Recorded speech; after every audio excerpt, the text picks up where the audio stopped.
Can you use Apple Loops, samples and sounds in your commercial music releases? Yes, you can. And in this video, I'm going to give you more information and some tips for using Apple Loops and other samples in your music. Let's go.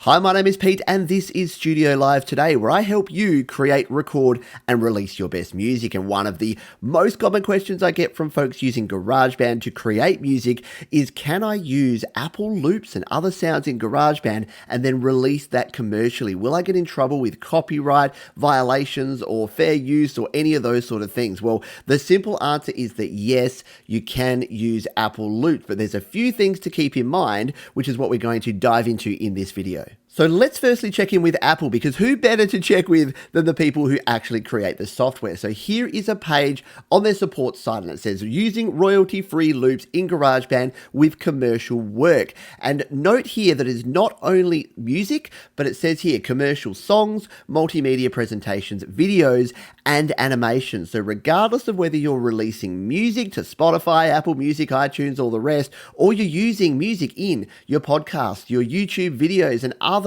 presentations, you're going to be covered. So let's jump in and see exactly what Apple have to say, and then let's interpret that and let you know the real between the lines stuff. GarageBand software, you may use the Apple and third-party audio loop audio content contained in or otherwise included with the Apple software on a royalty-free basis to create your own original music compositions or audio projects. You may broadcast and or distribute your own music compositions or audio projects that were created using the audio content. However, individual audio loops may not be commercially or otherwise distributed on a standalone basis, nor may they be repackaged in whole or in part as audio samples, sound effects, or music beds. Phew. So while that's a bit of a mouthful, the positive thing out of that is that yes, you can use Apple Loops in your commercial releases, whether they be for music, multimedia presentations, videos, or anything else. But what does that last line there around the individual loops, what does that actually mean? Well, let's take a closer look at that now. So what Apple is saying here is that they're 100% cool with you taking Apple Loops, combining them together, bringing in your own sounds, and creating an original composition. And then you can use that to release as music with your podcast, with your videos, with everything else. What they're not going to allow is for you to take one Apple Loop, put that into a project, export just that one sound, and then release that as your own original work, because, well, it's not. And the point there around repackaged in whole or part as audio samples, sound effects, or music beds means that they're not going to allow someone who might say, hey, I want to resell, I'm going to get all these Apple Loops and I'm going to resell them as my own loops and provide them for other people to use. So that's the only no-no that we have here, is that you can't actually resell or use just an individual Apple Loop. You need to combine them together, create an original composition, and you'll be good to go.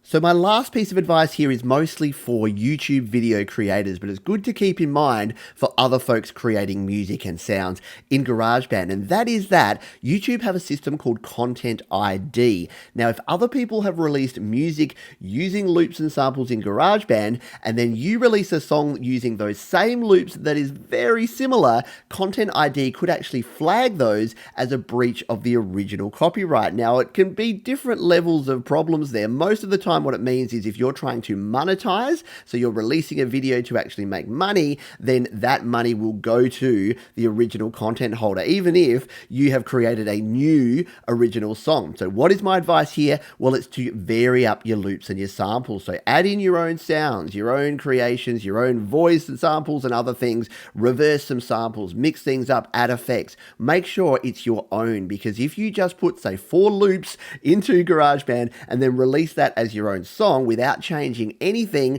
there's a chance that it's going to be very similar or maybe exactly the same as something that someone else has released. So there you go. I hope this helps answer some of those questions and gives you reassurance that yes, you can use Apple Loops in your projects. And if you want to learn all about how to use Apple Loops, I've got 2 videos linked right down below to help you out. Thanks again for watching, and I'll see you on the next video.